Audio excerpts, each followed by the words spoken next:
Good evening, everybody. Can you see me? Yes, Taiwo, we can see you. We can see your fine face. Thank you so much for joining the call. We really look forward to what we'll have from you today. So Yeah. we are currently Good evening, waiting. everybody. Okay. You can just signify with an emoji or something.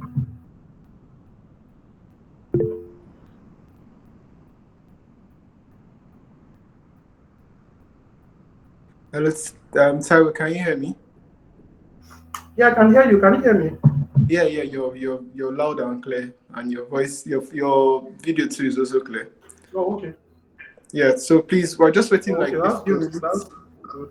for more people to join. Can you just give Okay. us 2 minutes? So by So 5:07, we'll kick off. no problem. No problem.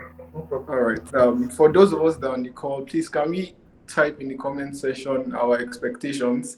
Yesterday was a very amazing session. We were so.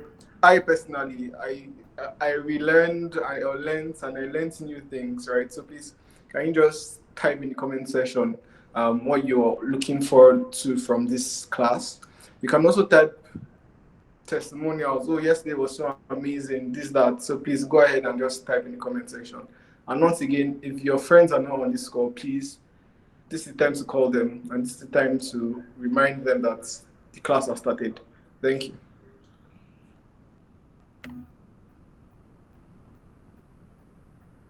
Why am I so scared to read y'all's expectation? That's pressure. Gosh. Don't No be scared. Don't expectation. worry. That's good. Nobody has put any expectation, so I'm not scared. But yeah. Let me go and type my own expectation.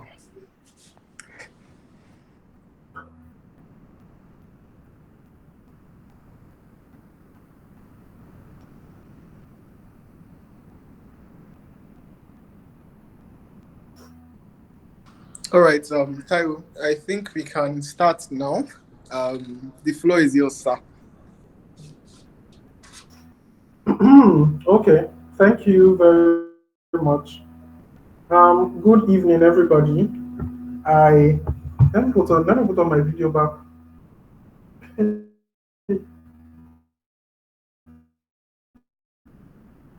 But can y'all hear me though? Yes, we can. Can you hear me? Oh, okay. I just want to be sure. Good evening, everybody. I am Taiwo Hassan.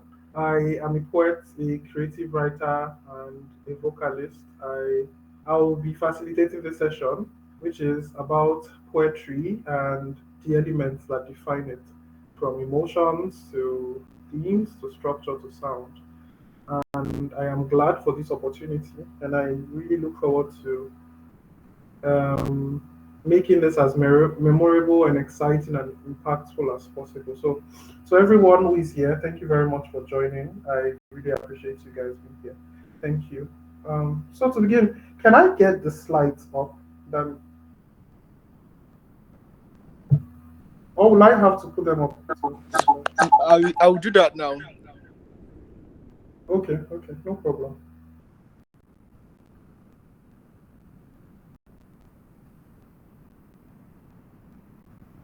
Sorry, I mean, I need to take a few minutes, but I'm working on it now. No problem, no problem. I'm here.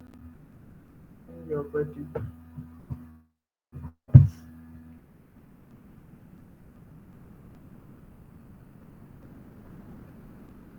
Islamia, I see you.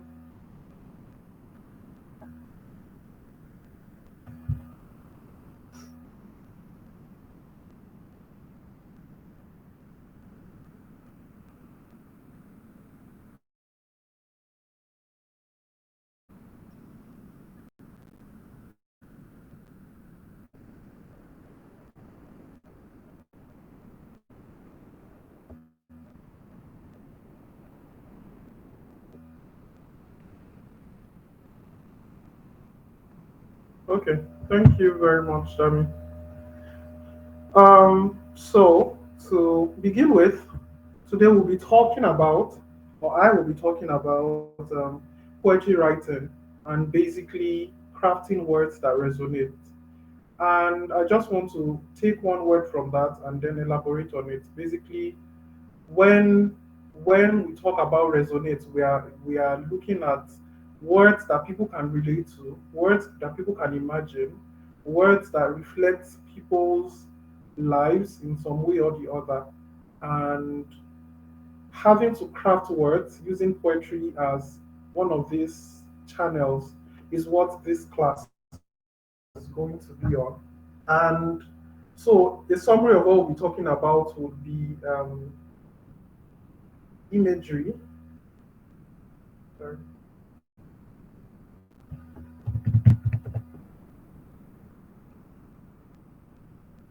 Can you hear me and see me? Yes. Okay. Next slide. Okay, there. So we'll be talking about imagery, sound, structure, emotion, and spoken word versus written poetry. And these concepts or these parts are what defines poetry basically, and they are what basically makes up what a poem should be like. They are what should be found in a poem. Anytime anyone reads it or anytime you are writing this, these particular things should be present in a poem. And we are starting with imagery, and I'm so glad we are starting with this because it's something that I constantly tell people to own. Because one thing about poetry is show, don't tell. Basically, like show us with your words. Don't tell us. You feel me? And that's I feel like what is that's what imagery is supposed to convey. It's supposed to paint a vivid picture for readers. It's supposed to put people in a certain light. It's supposed to elaborate on a certain concept. It's just about creating a picture around a word or a scenario or just a particular feeling. This painting is what strikes harder than the word itself. And another thing about imagery is that it must appeal to the senses. And we have five senses: sight, touch, taste, and smell. So on this particular one, I'll be elaborating on. This is one thing like I would like to put more talk more about, and also like give you very interesting examples on this particular concept. I actually like to, one thing I constantly do with my poetry is I really like to read aloud. So I'll be doing a lot of that in this class, like especially with examples. So um, thank you. So yeah, this second one, as I was saying, imagery must appeal to the senses, and then it leads us to the different types of imagery in that light. And the first would be, can you still see me? Yes, sir. Oh, okay. So the first one will be visual imagery. And visual imagery centers around describing colors, shapes, textures, patterns, tones, and light. Basically, this focus around what it focuses around sight, what the eyes can see. So your poetry should have components, you have words that refer to a particular thing that people can see and people have seen before, or like people can relate to seeing. And this will come in different ways. It could come in like textures, it could come in colors, and just different ways we see things and different lights at which we see things. And a good example that I highlighted here, I'll be sharing these examples on the classroom. The first one is Ibadan by J.P. Clark. This is, has anyone here heard about Ibadan by J.P. Clark? If you've heard about it, can you just like give me the thumbs up emoji? If anybody has read Ibadan by J.P. Clark.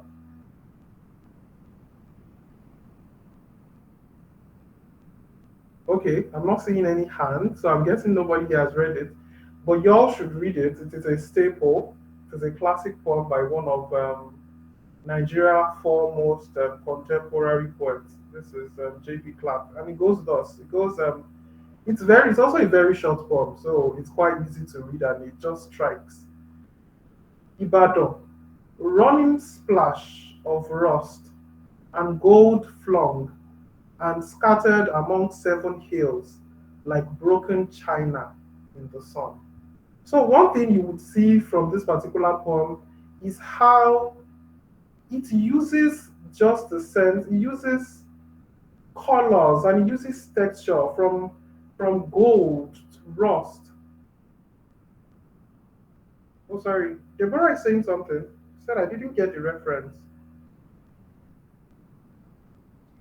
Sorry, I meant Okay. the poem you were making reference to. I was trying to like check it out so I could follow, but I did not get it. Oh okay. Um That is there anything we can do to like maybe send, or is this an after thing? Maybe people can just follow the poems I'm talking about, or we make it an after thing. Well, if you can send it to me now, then I can send it Okay. to everybody to follow along, or we could just leave it to after the class. Okay, no problem. Okay, let me. I don't want to interrupt this class, but yeah, y'all should just. I'll do my best to be clear when I'm reading those poems as possible. The other poems I've made references to, they are lines, so they are very also long poems. They are long poems I've selected, but there are lines in those poems that particularly touch on what I want to talk about. So I think after the class it will be better so that there is no interruption. But back to what I was saying is one thing about Ibadan is that particular poem. It's a very rich example of how you should use visual imagery in your poems because it's very simple to read and it just paints that very sharp, vivid picture for us to in a second or in a minute or in how much time anyone takes to read it. But in an instant, we are the readers. I as a reader am immediately transported to Ibadan in a very interesting light. Ibadan, because of the roofs. Everybody talk about how Ibadan is like the city of roofs. Oh, that makes sense. Now, the gold, the rust. I can literally, like people should feel things when they read your poems, and that is where the power of imagery comes from, and that is where you use imagery in. You feel me? And the next one is auditory imagery. And from you can guess what this is from just the name. It means basically sound. Readers should also feel your poems from the sound they read in it. It's a way to strike an imagery. It's a way to make your poem memorable. It's a way to give your poem some musicality. So, referring back now to myself as a poet, one thing as a vocalist too, one thing I found that bleeds into my poem is my sense of rhythm, and music means a lot to me. So most of the time, I find out that the choice of words I make, there is a rhythm to it, there is a sense of musicality to it. It just sings, and what this does is just it it gives your readers something to think about. It gives them something to hold on to. It's just quite memorable, like it gives them something to remember. And there are two ways you can actually one of the two ways you can make this happen is using literary devices such as repetition and onomatopoeia. And with repetition, I use repetition a lot in my poems, and basically, one of the things I found out is that it's always me is a way for me to hammer on something. It's a way for me to use certain phrases or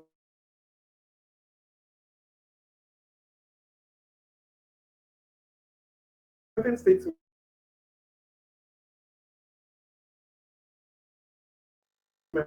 a more vivid image for them without repetition. And I think that is one way you can also achieve a very auditory imagery in your poems. It's one way to do it. And with onomatopoeia too, there is a sense of rhythm it gives your poems. It makes your poem very um, it just gives your poem that je ne sais quoi. You feel me? I used to say that. So, for instance,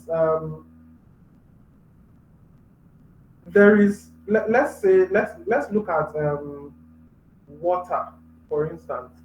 There are certain sounds that waters make, or in different contexts. For instance, the sound water will make when you are pouring it into a cup is different from the sound it will make when you are visiting, when you are passing by a river and like water is flowing. Like there are two different sounds. One way you can show us that you are talking about a river or a cup is by using the sounds. So basically, let's say the gushes of like the waves, or let's use that. That's referring to a sea.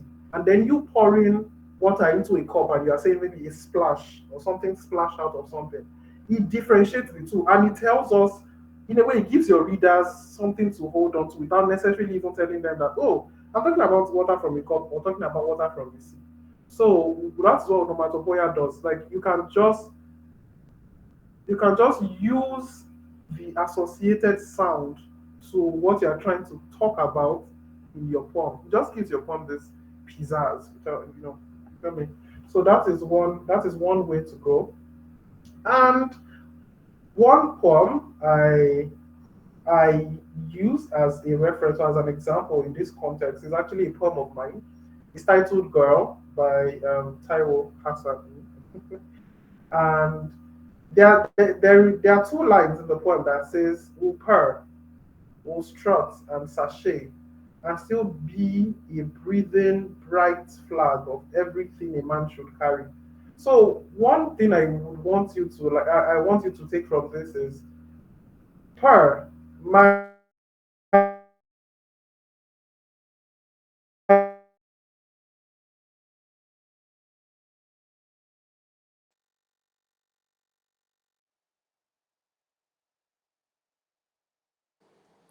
Um, Taiwo, I think we lost you.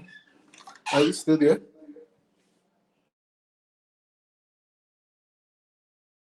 So just to be clear, am I the only one that lost Taiwo?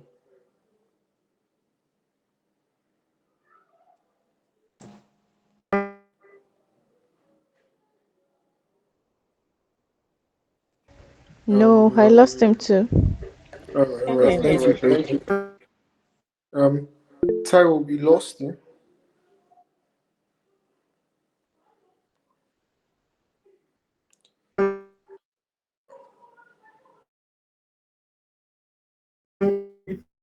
the poem, but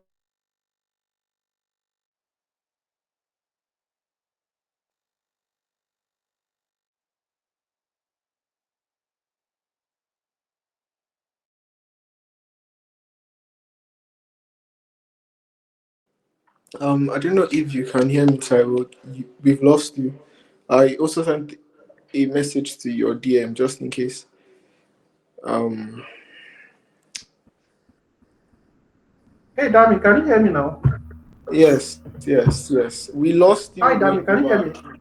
Yeah, I can hear you now. I can hear you clearly. We lost you when you were Okay, talking about okay, your poem, girl. We lost that part. We lost the other okay, part. okay. Well, you did not lose me much then. So I was talking about how I used purr in the poem, and purr is a sound associated with cats, but it was connotative of something deeper. And I was trying to just imitate the qualities of a cat in that particular line, and then that is where strut and sachet comes in, like the regal those sounds.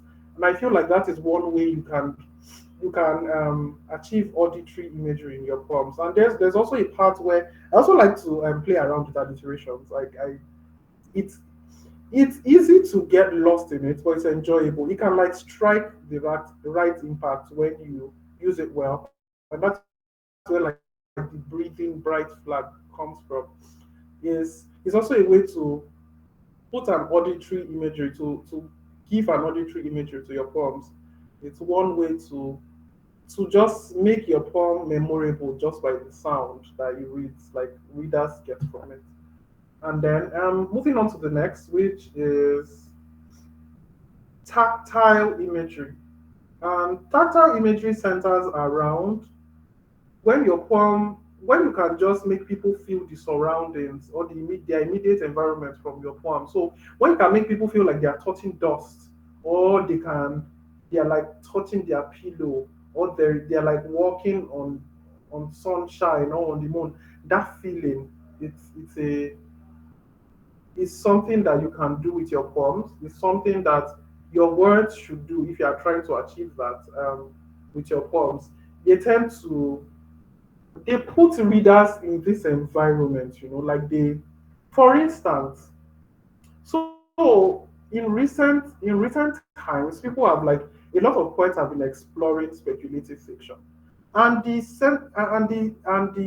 basis around speculative fiction is just sci-fi. So like poetry that don't particularly subscribe to the natural world we are, like the world we know. So like poetry that talks about science and aliens and mystery and supernatural things in a sense. So that's what speculative poetry is all about. And for instance, when you are writing about aliens now, it's you necessarily haven't been there, but you are trying to paint an imagery, you're trying to paint a picture of what there feels like. So in your head, how are you trying to paint that place? Is it a place that feels is it a place that is filled with clouds? Is it a place that what texture does it has? Do people work on sunflowers? Do people work on cotton candy? So if you're writing that kind of poem, for instance, now there is a way you have to make your words feel so much that when the readers are feeling it, they feel like they are transported into that world. And that's what that context was. Is from there's a poem titled April Nocturne by Pamela Jacob. And one thing you can see in this poem is that it employs, there is the lines there uses these words that just basically make you feel like you are transported into that world. So one of the lines says, April is leaking again like a child, nicked in the knees by concrete.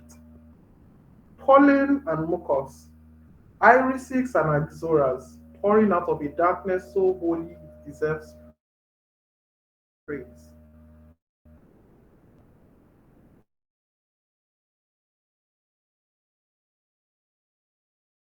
Those first starting lines, falling on a concrete floor, or like someone that's falling on a concrete floor, and immediately we are transported into that scenario, and you can imagine what will follow after will just build around that, and you can just sense that urgency, that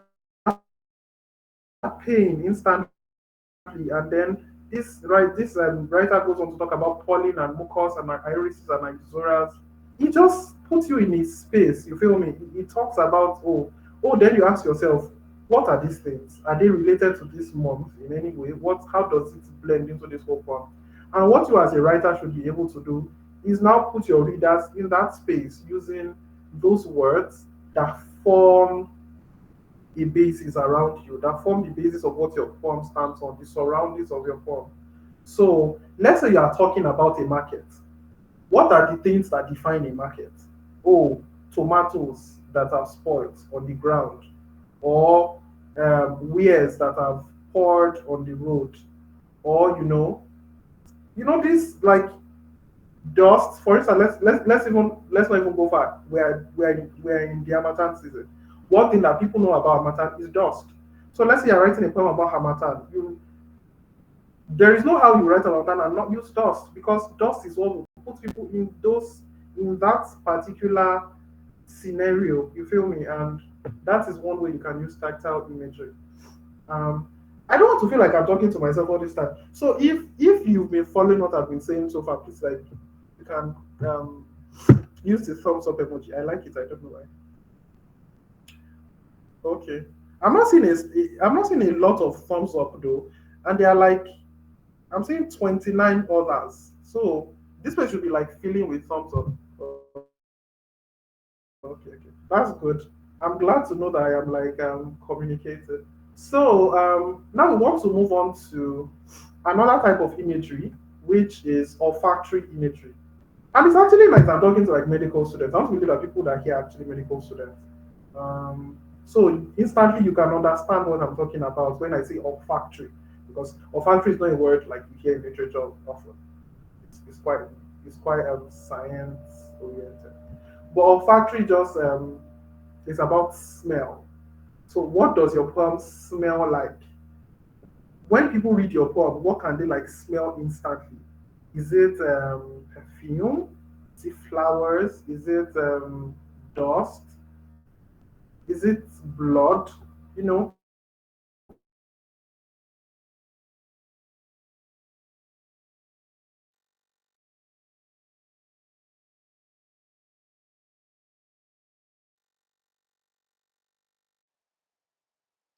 Taiwo, I can't smell you anymore.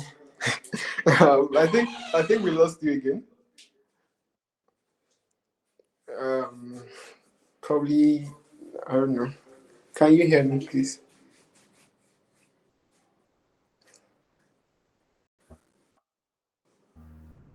this particular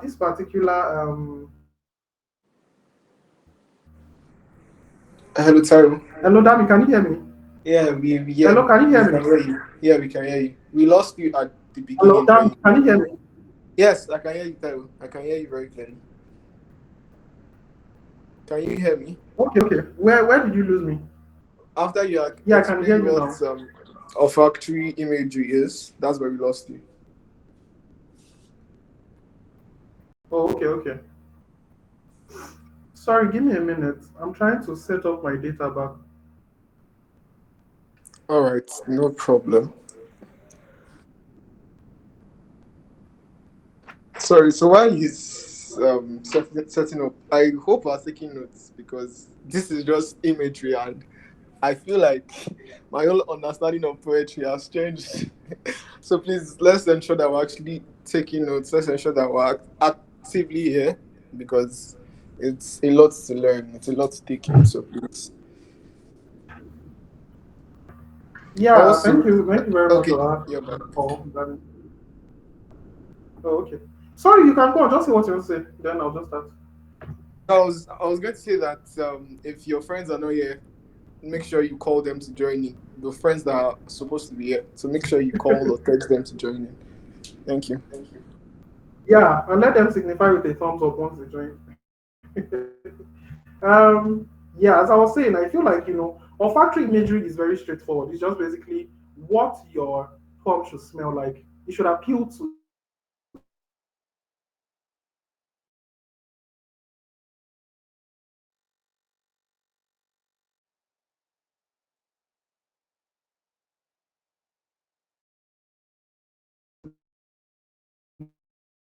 your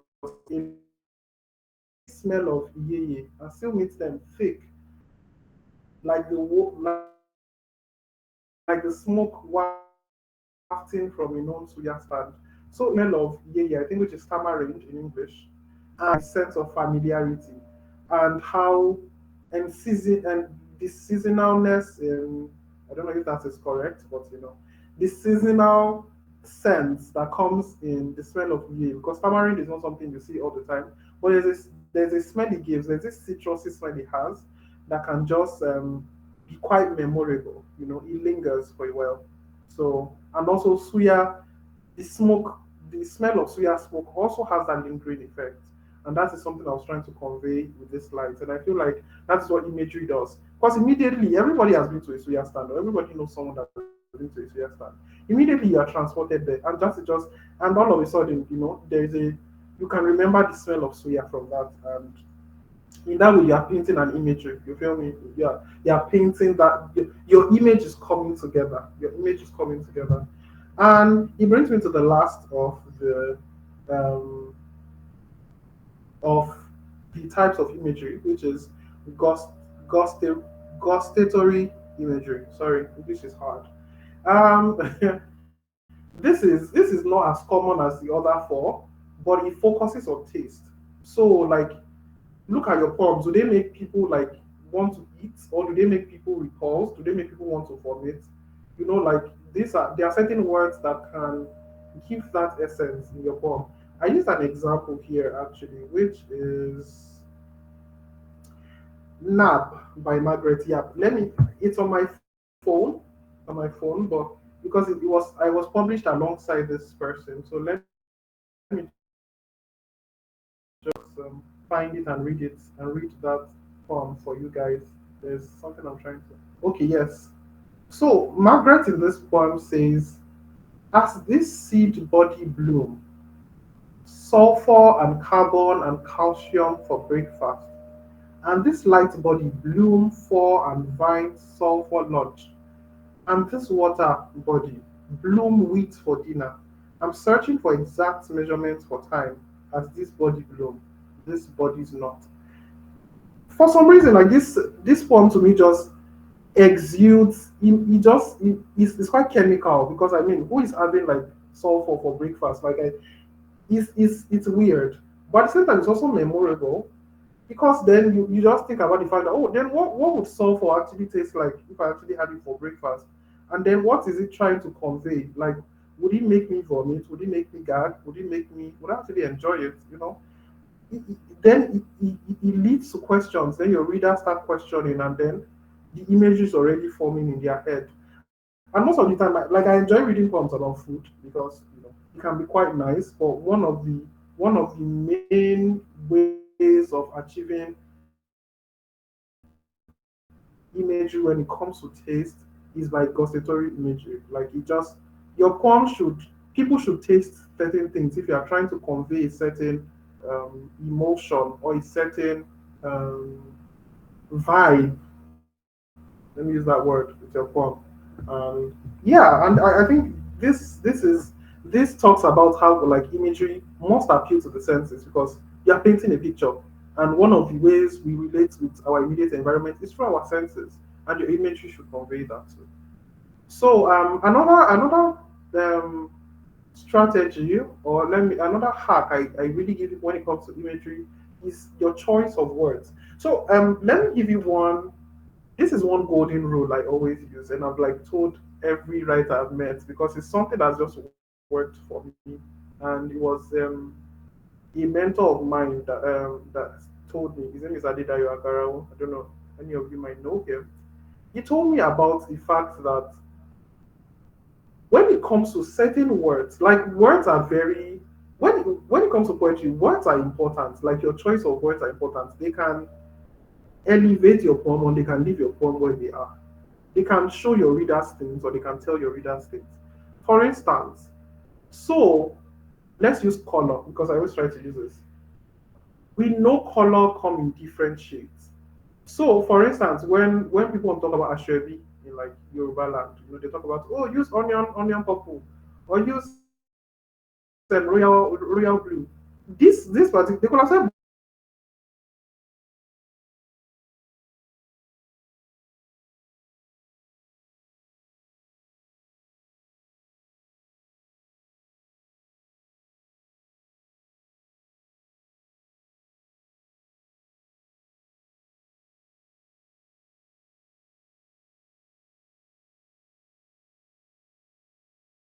Because onion purple is maybe like more the blood that comes from plants, or no, the red that comes from plants. Like colors in that sense. Also, like just being precise. Just being finding that word that like hit your poem directly and directly relates to your poem. So let's say you are writing about birds. When you say, "Oh, I am writing about a bird," like it's so easy for us to think about different. Sometimes it's important, and sometimes it's not necessarily needed, but it's something I found very valuable. So let's say you're saying, "I want to write about a bird." Why not say, "Oh, I want to write about a nightingale," or "I want to write about a dove," or "I want to write about a pigeon." Then when you do that, every part of your poem that you want to make to relate to that bird will be centered around the experiences of a pigeon or of a nightingale or of a dove, and then it's coherent, and your poem is just very tight in that sense. Instead of just making it as broad and you're saying, oh, like I want to write about a bird. Like, yeah, there are different type of birds. So like then you also need to research about birds, and then you're giving people experiences, and you're painting an imagery that is like, giving people exactly what they want without making them lose themselves in your poem. You feel me? And also, when I say research on your word choices, there are words in English language. At the end of the day, poetry also subscribes to English language. So there are words in English language that they might seem alike, but they actually mean different things. So for instance, I think there's one I found out. It's not childlike and something. Like there are certain words that like you think they will mean the same thing, but they don't. So like be very careful with certain words in that sense with imagery. It's very important because imagery you are striking something. So it's important that like you make those things work. Like you make those things coherent, and they don't leave the elements of your poem. They don't leave the elements you're trying to convey. And I want to make another example again and say, for instance, let's say you're talking about an ocean. Then you talk about pebbles, you talk about sand, you talk about waves, you talk about maybe saltiness. Because these words particularly just relate to the ocean. So like find words that like relate to each other and keep your poem, don't lose your readers. Don't be talking about like ocean and all of a sudden you are going to the river. Like don't lose your readers in that sense, unless it's important, unless it is very like vital to the structure of your poem, which I'm going to still talk about. Yeah, so I've also mentioned like be precise with your descriptions, which is yeah what I talked about, and also establish a basis for your lines. Like one thing I've also found with imagery is let there be a solid foundation, and like for instance with auditory imagery now you are using repetition. Your repetition should be intentional. I've come to like because like poetry has that everybody knows the notion of like rhymes and stuff, but I am really all about intentionality in poetry. Like I feel like it's very important because then your emotions are being conveyed in very clear and simple ways, and then your readers can resonate with it, and you as a writer can also you know emote without stress or without with ease, and there's also a beauty that you can explore with language in that sense. So like simplicity never fails in a sense. So like establish a basis for your lines. Be Make a solid foundation. Let your readers know where you're coming from with a particular line or with a particular word. Don't lose them. Every line should flow into each other, and that's where like, establishing like a basis or a solid foundation comes from. Yeah. The next slide. Thank you.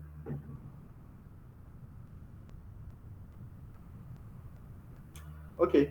Yeah. Now, so we are moving to sound, and one thing I just want to thank you, thank you for that clap. Thank you. Yeah, so this particular concept also is something I feel like spoken word artists will learn from, because I'm not a spoken word artist, but then like I've had experiences with so many, but I'm mostly a page poet, but I'm also a vocalist, so I do understand like the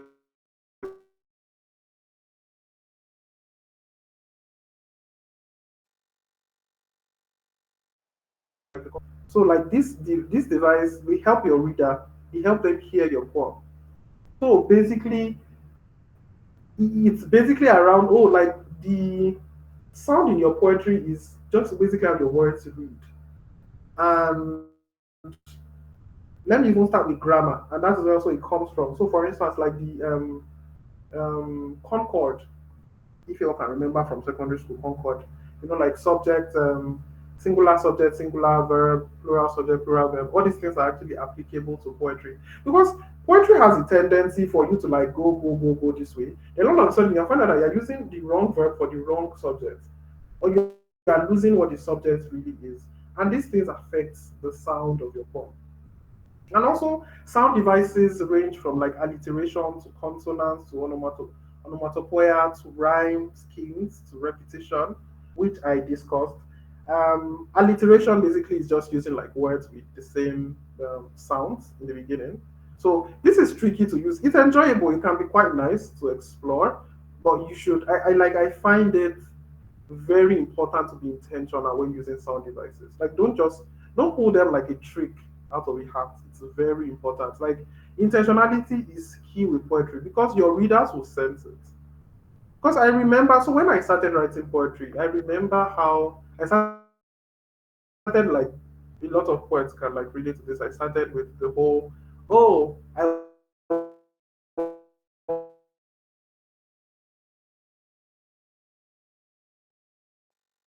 and then I was like, as I was. I thought poetry was all about rhymes then. I find don't just use rhymes for the fun of it. Let it be intentional. If they are not needed, don't use them. Find another way around them. And that is where sound devices also come in. So like alliteration, consonance, onomatopoeia, and repetition, they must be intentional. You can research on yourself what these things mean, and then when you try to implement them into your poems, make them as intentional. And sometimes you even find that you're using them without even thinking. Those are the best because then you it's coming from a natural place. You feel me? So intentionality is very key, and I think that's why I put after be intentional with any of these devices, especially with spoken words. So because one thing about spoken word is it tends to like there's been I will still talk about it later, but there's been this constant debate between spoken words and like page poets about spoken words is not poetry. That's not me. I believe it is poetry, but it's just poetry brought on stage. It's brought alive. Though page poetry gives you the chance to like sit with your poem and make readers feel just by reading it. But then because you have to bring poetry on stage, there is a sense that poetry must give. And there are things you must include in your poems because you are bringing it on stage, and that's where spoken words come in. So a lot of spoken word artists, you'll find them using a lot of these sound devices because the way they can engage their audience, or the way spoken word artists, if there are any spoken word artists here, the way you can engage your audience is by capitalizing on some of these sound devices. But then I am very big on intentionality too. So like when there's a rhythm and there's a meter to your poem, it makes it when there's an intentionality to it, your readers are not only enjoying your performance, but they are also learning from it. They are also thinking about it, and it's not just about the fun of it. You feel me? Now that is where like it's much more than performance. It is poetry. It is performance poetry, and that is something I'm like very big on, and I feel like it's something spoken word artists will learn from because sound devices are very big to them because they have to take their poems on stage. And one last point with sound for me, it's a ritual for me. Anyone, if you ask for my mentees, people like I make it a very big thing to read my poems aloud. It's personal, but I believe it helps. It helps you see how your poem reads. It helps you point out mistakes. It changes a whole lot of things for me. When you read your poem aloud to yourself, you breathe life into it and it gives you that sense. It makes it comes alive and you're like, okay, I ate with that. I actually ate with that line, or like, I think this line actually needs work. Oh, is this actually correct? This is not the flow is weakly and small. Oh, this flow is solid. Those questions, those needed questions, you find their answers when you read your poems aloud to yourself, and they are particularly good for sound. Because even as page poets, it's beautiful when your readers are following your readers sense of musicality in your poems. It can be very beautiful. I think sound devices allow you to do this. Yeah, I did not spend as much time on imagery as I spend on sound, but I really hope like y'all that made sense. I really hope like you learned from anything I just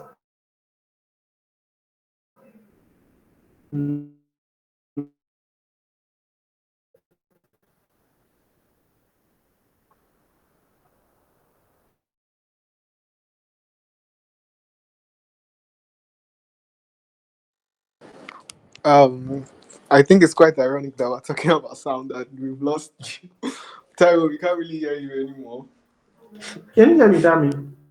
Yeah, yeah, your sound is back.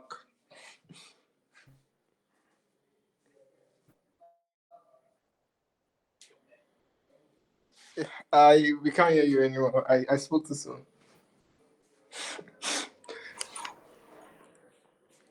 Um,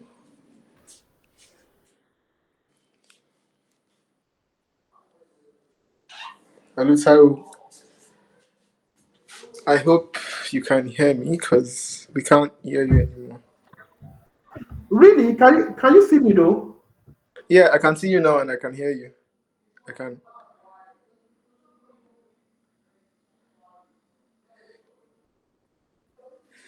Now I can't see you anymore.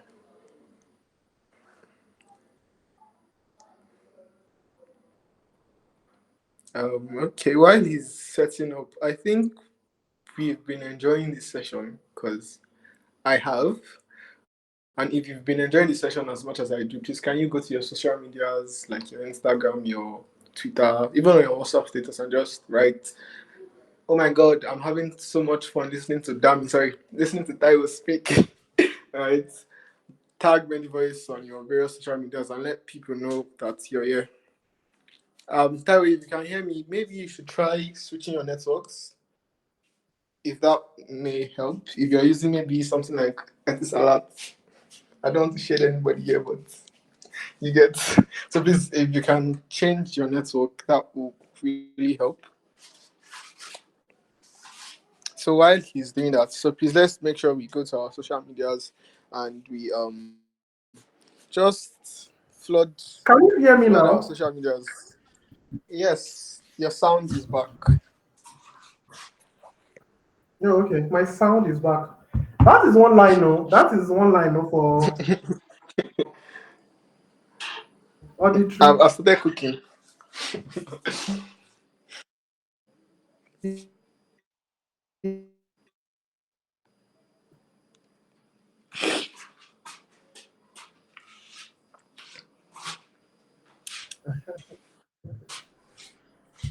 Hello, Taiwo.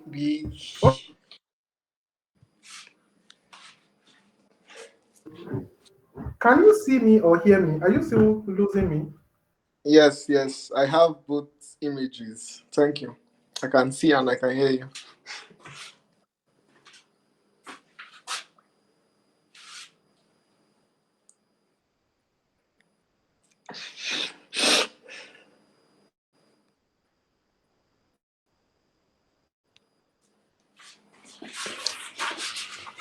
Oh, Okay.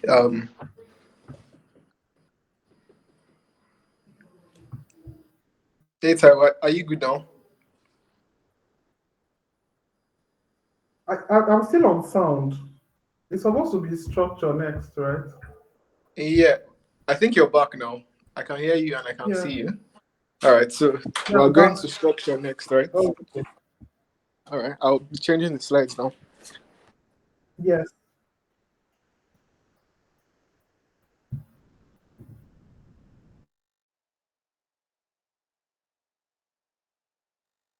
You're good to go. I've changed it.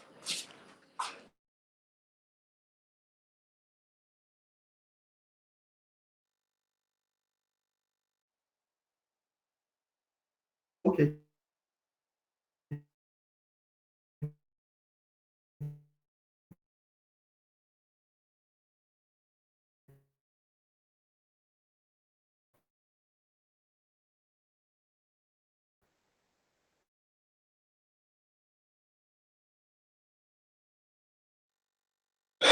Tyro, we cannot hear you or see you.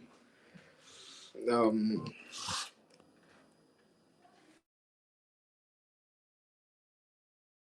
Everything is just been a mess here. yeah, I we can understand how MTN is not structured. We get. I'm also using MTN, Sha, so I get you.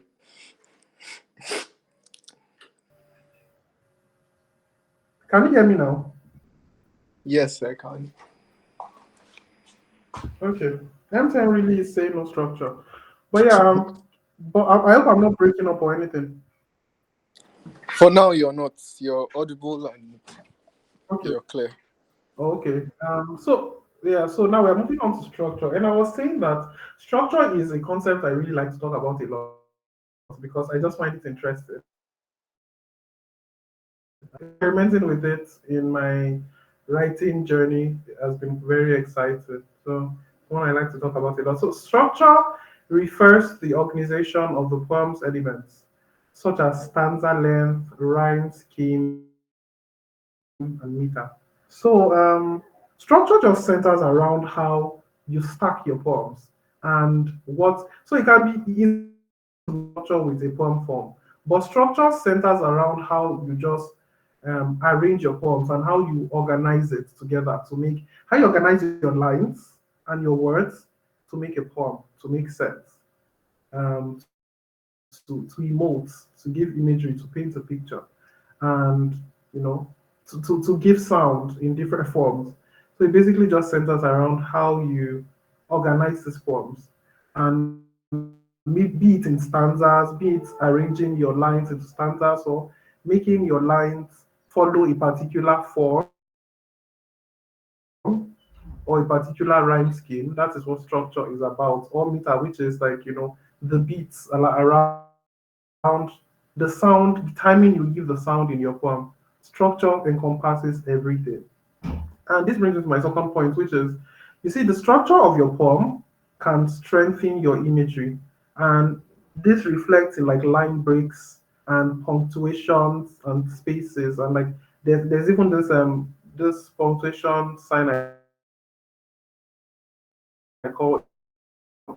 Inkspiration is I really think MCN is filled with people that do not like poetry at all. 'Cause tell me why we've been having issues today. but like Um, structure just how you can pace your readers to just prove, let me put it that way, or to hammer on a certain feeling just by the way you arrange your poems. Can you hear me? Can you still hear me? yeah, we lost you for a Can bit. everyone I still? think we lost you when you started the third point in the slide. I think. Oh, okay. I've not even gotten. Oh, I've not gotten to the third point yet. I was talking about the second point actually. Okay. But I'll just get to the third point. But you can hear me now, right? Yes, we can. Okay, okay. And I was also about to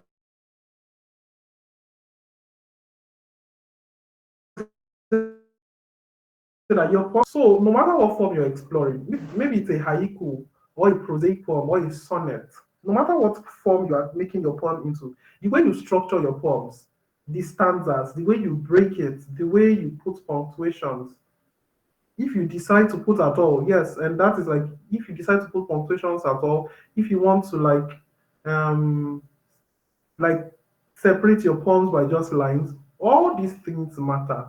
They like they play into your poem structure, and that is what also defines the influence how you can explore with these forms.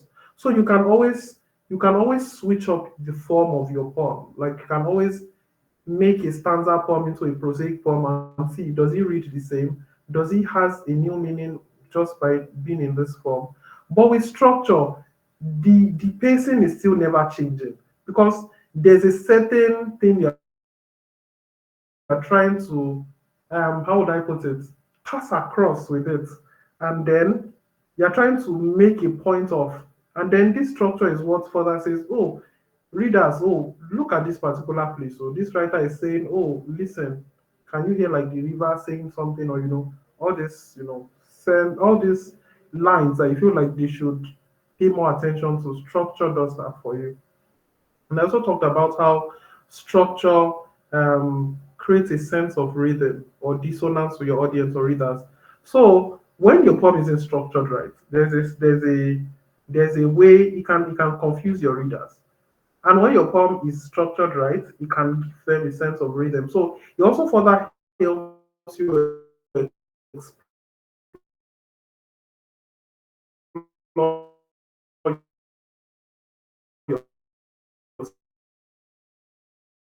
breaks in between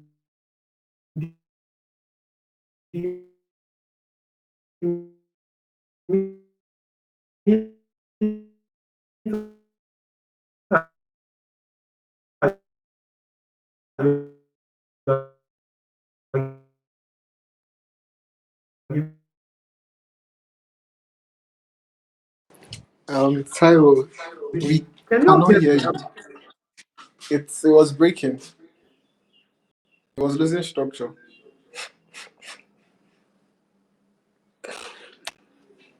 Um, we, Can you hear me now? yeah, it's fine. It's fine. Okay. Sorry for this break in structure that MTN is doing here. But as I was saying, experimenting with different structures gives you the freedom to see what else you can do with your thoughts or what you can do with your lines. So don't be stuck in just trying to achieve something. If you see that, oh, this meter I've said I'm going to put this poem on, it's not working for me anymore. Oh, let me try another one. Let me see if like a line break would work for me here. Oh, like I don't think it's a full stop that's supposed to be here because it's a recurring thought. So let me replace it with a comma. Oh, why not let me use a an hyphen instead? All these things they like really matter in your poem. They give that sense of pause and stop, and they just guide your readers into having a more curated experience with your poetry. I think it goes a long way. So next slide, thank you, Dan.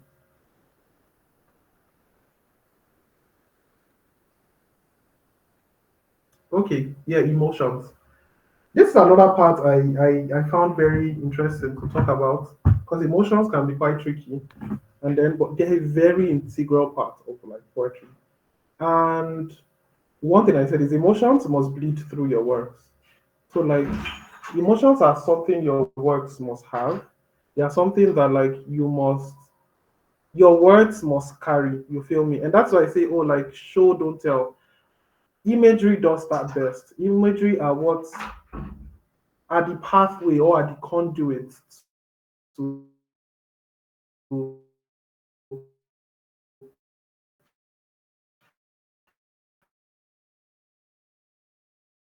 and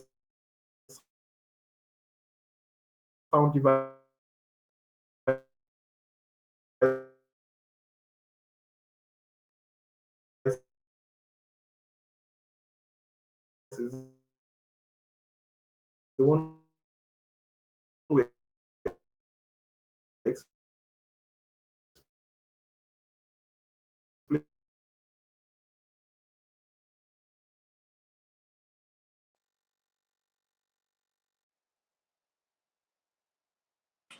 Um, Taiwo,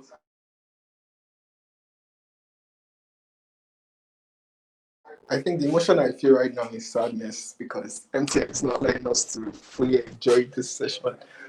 You, um, the line has broken again.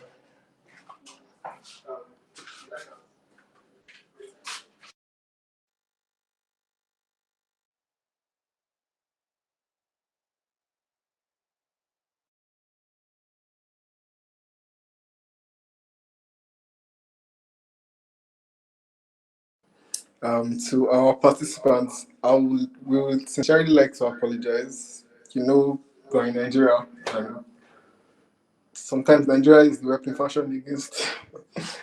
All right. So please just bear with us today, and yeah, Can you hear me? we lost you. Sorry, I said I should not say we lost you. We couldn't hear you for a while, but you're back now. Can you hear me? Can you hear me now? Yes, we can hear you now. Okay. So as I was saying, Some of the effective parts to make your poems. I was actually talking about sex, funny enough, like lust. So like you can't talk about like lust and not talk about movement and motion and passion. Like your the imagery you are painting, they have to express this, and that is where like using metaphors come in and using um repetition comes in. These things, when you hammer on a certain point, it's an emotion. It's calling people to action. It's telling people that, oh, like listen to me. You know, your the choice of figurative language you choose to use defines the emotion you are trying to express in your poem. So it's very important. And also the sound devices you choose to also conveys a certain thing. I think music is a common part of you know certain themes. So sound devices will be great in that particular aspect. So one great ways to emote are just looking at your imagery, painting your imagery well, using your figurative language well, your figures of speech well, and your sound devices. Also, once again, choose the right words, like choose the appropriate words. Those words, there are certain words that when you find more, they strike more than other than they're like synonyms. So for instance, and that is where like you can also experiment with words. So for instance, let's say you are you are trying to I'm trying to see I'm trying to see a form of mine that like I can use as an example. Okay, there's this line I use, humming the blade song. Because I could easily have just said, oh, um, cut yourself, or sorry if trigger warning anyone, please, sorry. I should have actually led with that. Yeah. But this, like me using that in a way, is to temper the rawness in that particular expression, while still giving the reader something to think about in that sense. So the words you use really go a long way in the emotion you are trying to pass across or you're trying to convey. And also, number four, can you hear me? Please, if you can hear me, like, give me the thumbs up sign.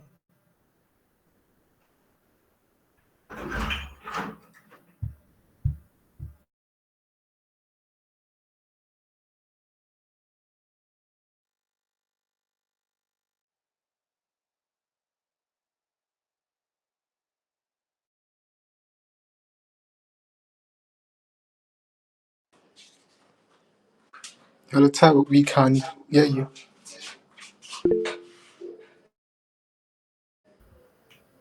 Okay, sorry, can you hear me now?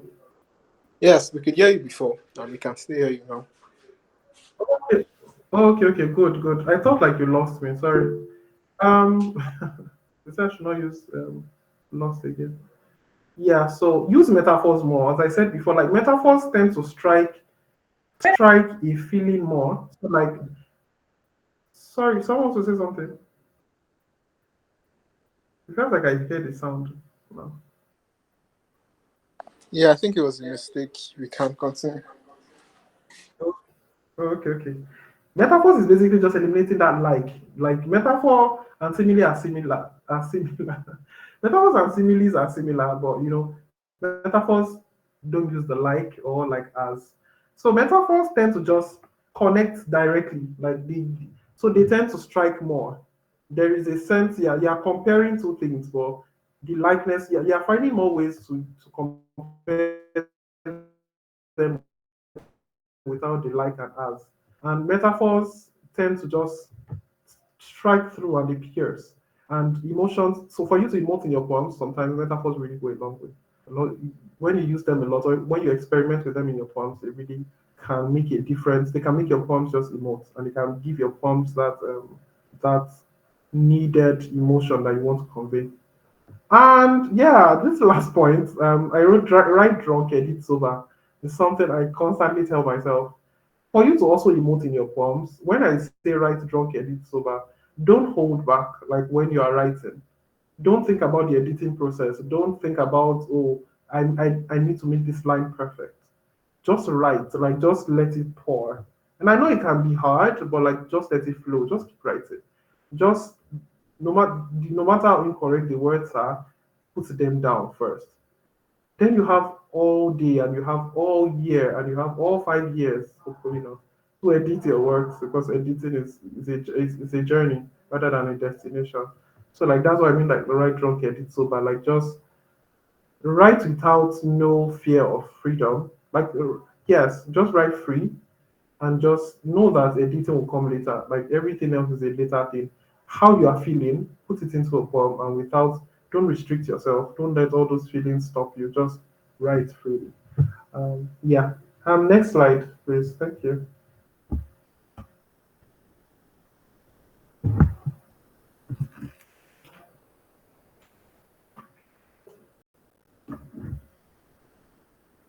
Thank you for the clap. Ife Oluwa. Ife Oluwa.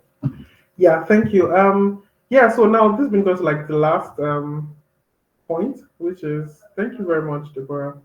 Which is spoken word versus written poetry.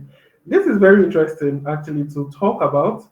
But I started with the first point and saying both are poetry. Like that is one thing I like try to convey here. As much as some people try to put that divide between them, one thing I want to always say is both are poetry. One is just brought alive on stage, and one the other is brought alive when like your readers find it and read it no matter where they are. But moving on to the second point, spoken words just involve using more sound devices.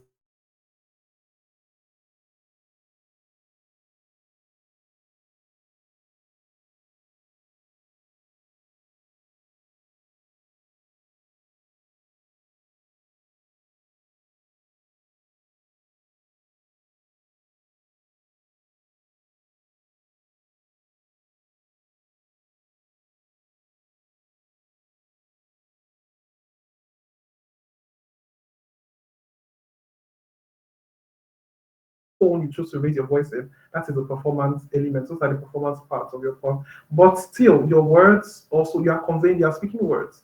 And these words strike. They can strike harder than even your performance, or you can meet your performance in the middle to strike more.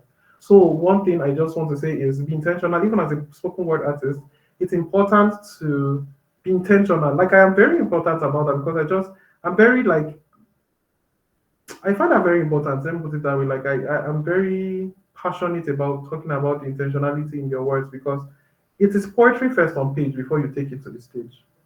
You get me? So it's very important that you sit with your poems and just give them, make your words very important. The meter you choose to use them well. Use them smart, like in a smart manner, and use them brilliantly. Like continue to challenge yourself in that aspect. Really like those, and no matter what, because I feel like a lot of spoken word artists like they use devices such as like rhyme schemes and repetition because it strikes harder. It works well on stage. It works perfectly as like when it comes to performance, and it tends to strike more. So it's important that you learn these sound devices and you see which one works for you and which one conveys your feelings best as a spoken word artist. Also, spoken words require more preparation because of its transition to stage. Yeah, I am very, as a vocalist, I'm very big on like rehearsals and like preparation, and I think that is another thing like with performance artists because at the end of the day you have to perform, so you're practicing. So there's a lot of committing your prompt to memory and rehearsing over and over so you don't forget your lines when you're on stage, and then your lines just become a part of you, and then you're just trying to express them. So one thing I always talk about spoken words is just preparation goes a long way with spoken words. It requires more preparation. And as I said, be intentional and practice more. Like I mentioned that before. And number five, your imagery must be precise. With performance poetry, it's so easy to lose people if your imagery is not precise. If you are not going on stage and instantly you're taking us into a world with what you are trying to pass across, or with your sound devices, and we're like, it's your imagery does that, and be it auditory, be it olfactory, be it tactile, tactile, you know, every part of these imageries go a long way with spoken words. And when you learn to use them well, your performance takes a deeper meaning on a deeper level. So yeah. Next slide, thank you.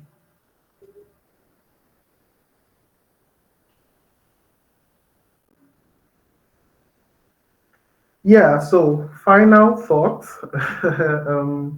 This means we've like come to the end of this. So to end this, number one, as I said, and I've said like a lot throughout this class, show more with your words. Show, don't tell. Let your words show me. Like, don't just, I feel like poetry, that's what makes poetry different from every other genre because you are showing me that a word can mean so much more. You are showing me that a word can mean the world. And then you are proving to me that a word can mean the world.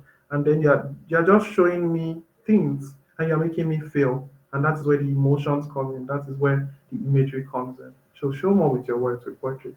And number two, poetry thrives on emotions and the power to make people feel with well crafted words. And I intentionally put this there because when I say well crafted words, words are very important in poetry, which is actually the last point. Words are very important. Every like word plays a very important role from it being a verb, no matter how small it is. It just, they have to flow into each other and they join. And I think that is what makes poetry very interesting because it's a very it deals with like with the brevity of words and with the economy of words, but still conveying so much more compared to other genres. You feel me? So because of that, you need to be intentional with your words. You need to research more about them. Poetry also requires research. Like don't slack on that. If you're writing about birds, like go and learn about the sounds they make. You don't want to see my Google searches because some of my poems are just like, okay, this is how a way sounds because they are important for me to infuse those parts into my poems and not lose my reader. So every word has to like flow into each other and they have to relate to each other. And number three, this is something that a very good friend of mine told me, and I like I've held on to it is spend more time with your works. Like I get how easy it is to, be swept up in this world of like, this world of like acknowledgement and you want to let the world see your work and more. But it's important to spend more time with your works. Don't be in such a hurry to put them out. Edit them more, read them, challenge yourself to read them, see how you can explore more with certain things. Are you still holding back on something? Ask yourself. And a friend told me, like, when the poem is done. Like, there's just that feeling that we have when the poem is done. And when you also know that you can't stretch yourself further, stop. You can go back to it and write more. But then just write as you can and when you can. And don't push yourself too much too because it can make you just lose yourself in poetry. So when you know that you're at your limit, stop. Go back to it another day. It really works. Um, Number four, be intentional with any device you use. I think I've used it intentional 100 times in this class. But yeah, intentionality is very important with poetry. No matter the device you use, I feel like your reader can just sense that no, this is not needed. I actually don't think you should have used it here. And you also know when something is not needed in your poem. So every move you make with your poem, there's an intentionality. I feel like you should let it carry. And then no matter the figure of speech, no matter the sound devices, no matter the type of imagery you're trying to express, your poem should have that intentionality. And last but not the least is don't forget, always remember that every word is important in poetry. Because of how poetry thrives on the economy of words, every word goes a long way. Like, look at your words deeply. Look at them, interrogate them, and see, because words are what form lines, and lines are what form stanzas. So look at them. Let me see, is this actually needed here? Should I have actually adverb? No, it's not working. This qualifier. Nah, let me find another way when you can interrogate every word you use, it goes a long way. And then this brings us to the end of this class, and I am happy to have come this way with you despite the whole itch and breaks in transmission. And I just really hope that you learned something from this. I sure did, and I am so happy that I can share this with you all. And as I always say, may you never run out of metaphors and magic. And I really look forward to seeing you all right and just expressing yourself with poetry. Thank you very much for this. I really appreciate it. Thank you. Thank you so much, Taiwo. Please let's keep the claps coming in. I mean, this entire class felt like poetry. So really, it was really an amazing session, really an educative session. MTN, we prevailed over you. Even though MTN was trying to do their nonsense, we shall won in the end, right? So please just keep the claps coming. I'm sure a lot of people have questions. I was like 5 questions down as you were talking. So this is the time to start Wow. asking questions. I think I will go first. Wow. So I think one thing you emphasized on throughout Okay. the course is be intentional about your words. Like every word should matter, and then you also talk about how there should be a musicality to your poems and how rhythm should matter. So I'm asking for someone that likes to use a lot of rhymes, someone who feels like if he doesn't rhyme in every line or every 2 lines, his poetry or his poem does not feel complete. What advice can you give such a person? What advice can you show to that person that musicality is not just in the rhymes, but is in the rhythm and is in the way you use your words? Like, how can you advise such a person to let go of his need to rhyme and just let music play out?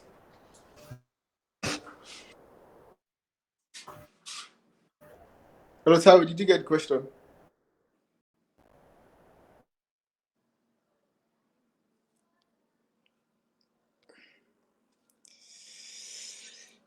Hello, Taiwo, are you still here? Okay. Please let's for we can start typing our questions in the comment section. Taiwo, please did you get my Can you question? hear? Yeah, I can hear you. Yes, I did. I did. Can you hear me? Yes, sir, I can hear you.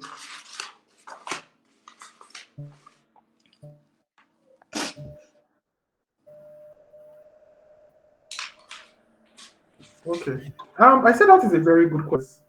Because of our exposure to poetry, especially in a place like Nigeria, everybody's like there's this general notion that rhymes are synonymous to poetry, and that is fine.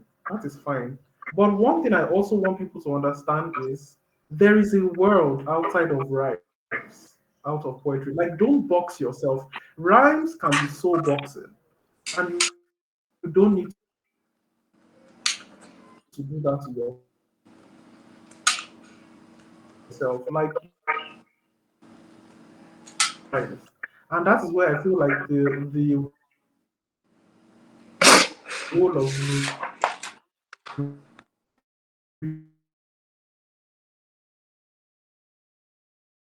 good readers be confined to the box of rhymes. I get like there's a musicality that comes with it, but it can also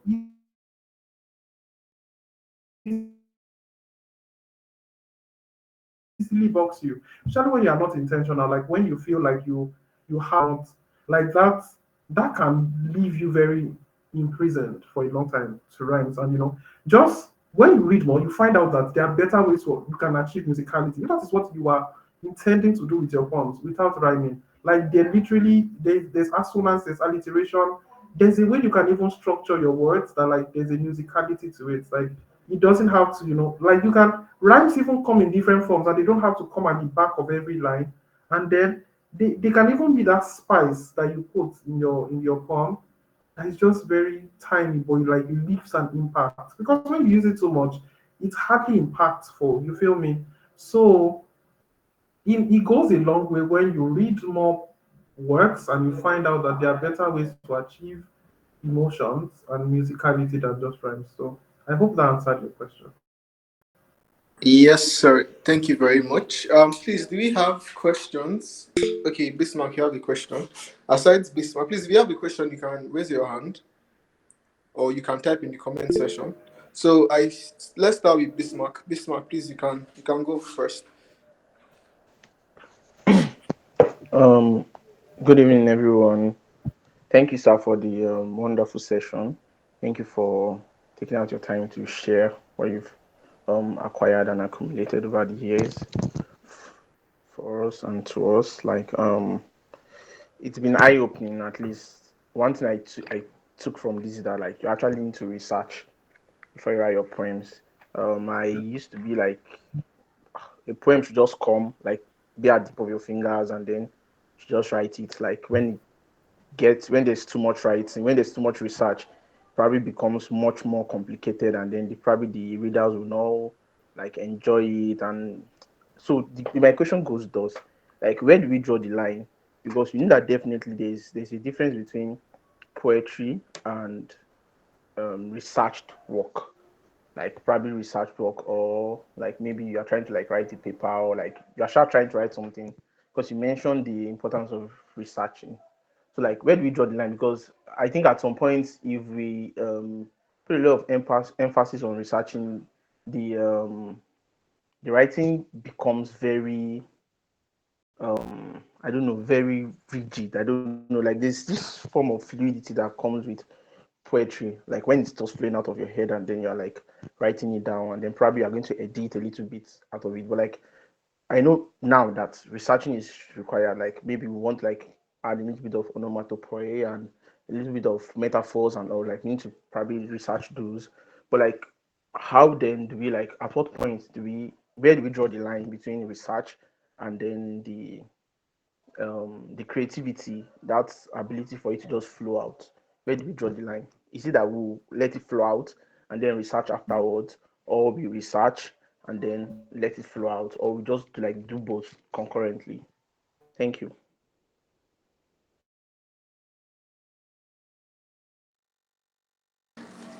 Well, Taiwo, please, did you get the question?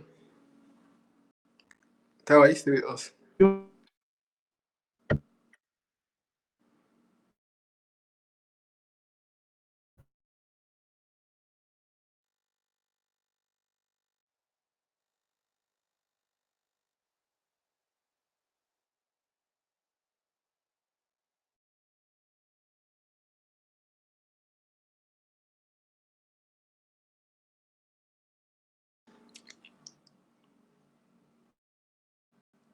And Taiwo, we can't hear you.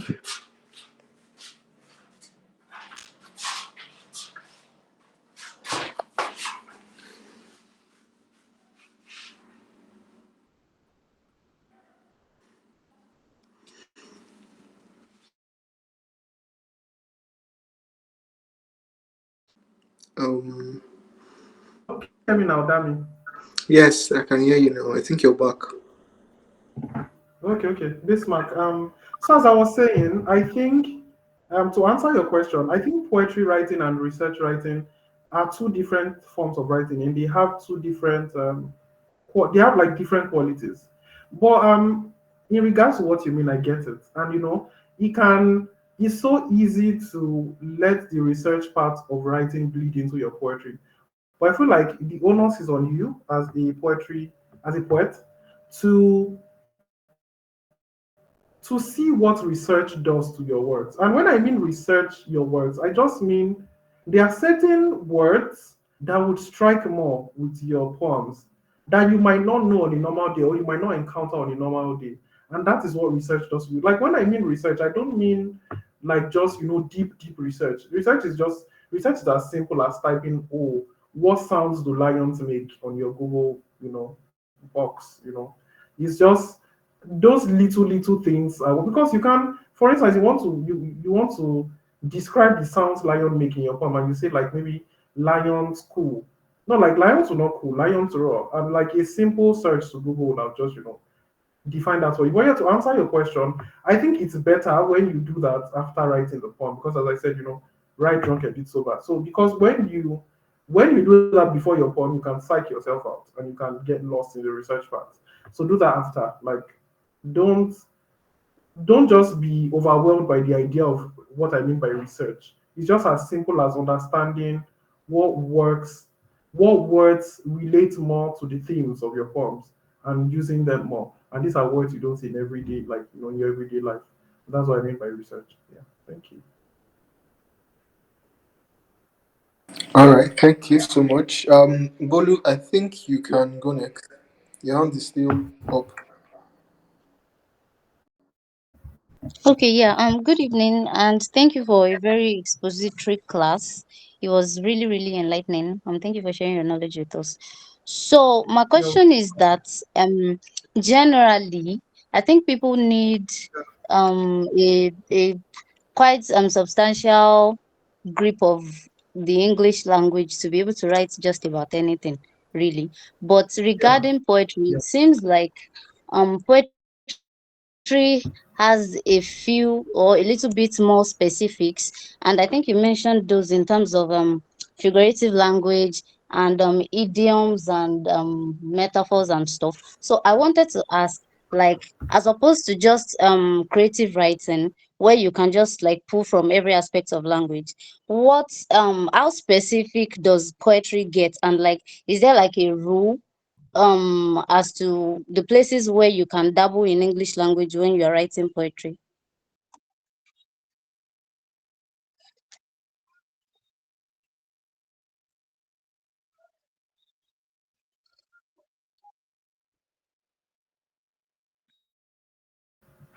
Sorry, I'm so sorry, Bolu Atife. Something something came up here. Sorry, can you go again on the last part of your question? I did not get that. I'm so sorry. Okay, yeah, so I was saying that as opposed Can you to hear me? creative writing, yes, I can hear you. So I was saying that as Okay, okay, opposed okay. to creative writing where like you just pull Yeah. from every aspect of the English language and like bring ideas together and stuff, when it comes to poetry writing, is there like a rule? Because it I'm seems like listening. there are specifics. It seems like there are specifics, figurative language, metaphors, idioms, and stuff. So, is there like a rule as to parts of like the English language generally that we dabble in while writing poetry, or like we just pull from every aspect, like in poetry, in creative writing too? That's my question. Okay, if I get your question correctly, I don't. So like poetry is still English language at the end of the day. It's just you using words in a creative manner. So like it's as simple as writing any words. Is how you organize those words, which I talked about in structure. Is how you organize those words and how you put those words, how you string them together to paint something that matters. So it's really what it is about. It's the intentionality behind the words you use and the specific type of words you use. So it's still subscribing to the laws of English language, like the rules of Concord and everything like that. So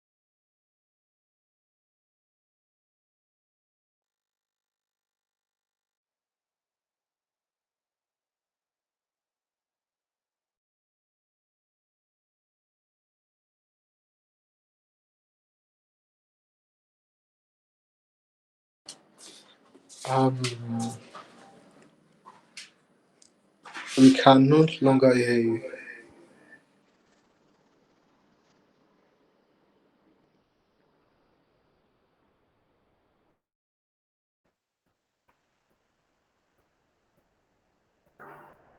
sorry, I'm back. Can you all hear me?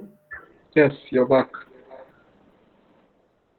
Oh, okay, okay, okay. Yeah, so just to wrap that up, it's just also the idea of like poetry not subscribing to like maybe words or sentences in English language is simply not like correct, but it's just basically challenging yourself to see the ones that work more for your imagery and doing more of showing, not telling. You feel me? And that's why I keep going back to that.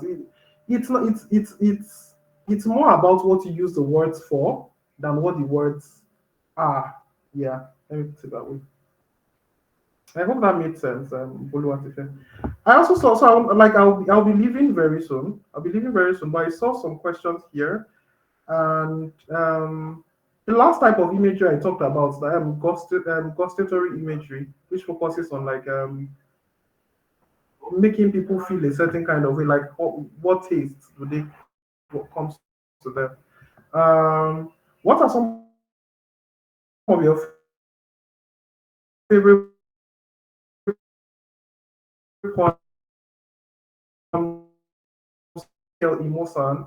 When people talk about like when people ask me to recommend favorite poems, it's always a hard thing to do. But I have certain poems that are quite memorable, and I'll send to the class. I'll send to the class. I'll curate say 10 or 20 and send to the class. I believe would be really helpful. I can only think of three at the top of my head. There's this Mary Oliver poem I also like a lot. Yeah, there are a couple like that. But I'll curate them and send them to the classroom. Thank you. Well, how do we know when to limit the amount of big words we use in our poems? And how do we know when and where we can share our works when we are ready? Google, you really is your friend. Like Google is your friend. It's so simple.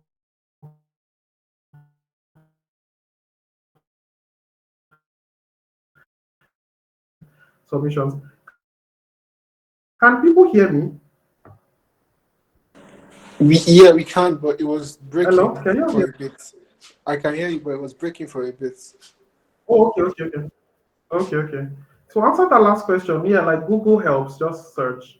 You find journals accepting submissions and like their guidelines, and just submit, and you know when and where they want to submit it to. And also how to limit big words in your poetry. Intentionality, as I said. Intentionality just goes a long way. Just ask yourself, is it needed? Is there a way? Is it showing? Is it helping my imagery? That's what matters. Because the moment you lose the imagery just in the pursuit of using big words, it really doesn't do anything. Like you lose yourself. So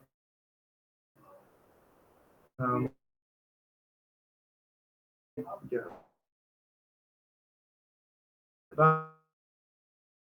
that's my answer to that question.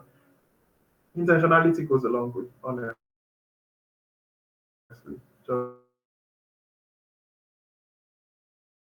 Just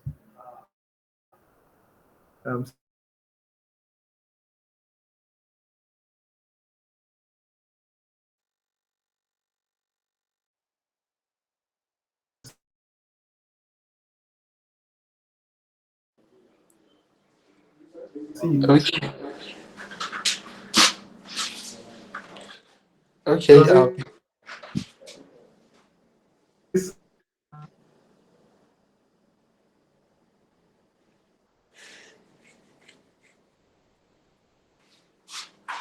Um. Taiwo, the lines bad again. But thank you so much for the answers, and thank you so much for this amazing session. I think we all that have stayed to the end and just had to leave have learned one or two things. I've learned a lot. My notes is full. Right. So please, if you have any more questions, you can communicate them to us, and then I'll communicate them to Tayo, and then send his answers back. Right. And yeah. have your imagery? Okay, he's back, I think. To these big words.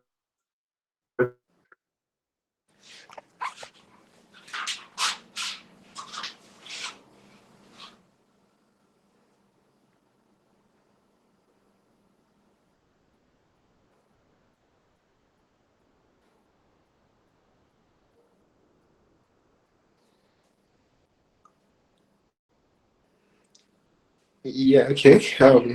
So it was nice having all of us on this call. Um, I will communicate Styles' assignments once he gives it. It will be on the Google Classroom. If you are yet to join the Google Classroom, please click on the link and join the Google Classroom. Also, remember that there was an assignment from yesterday on fiction writing, so please make sure you do that and submit it on time because our facilitators are busy people, and for you to get your grades and for you to also get a certificate of participation, you need to actually do this assignment. So thank you very much for coming, everybody. See you tomorrow. We'll be having another session tomorrow. Tell a friend that was not here today, and please make sure they come early. All right. Again, I'd like to apologize for this network issue. It was forces beyond our power. All right. So please, let's all have an amazing night and see you tomorrow. Take care of yourselves. And yes, don't forget to send across your social medias the experience you had today, the things you learned, and just go out, go crazy. Paint an image. All right. Good night, everybody. Take care.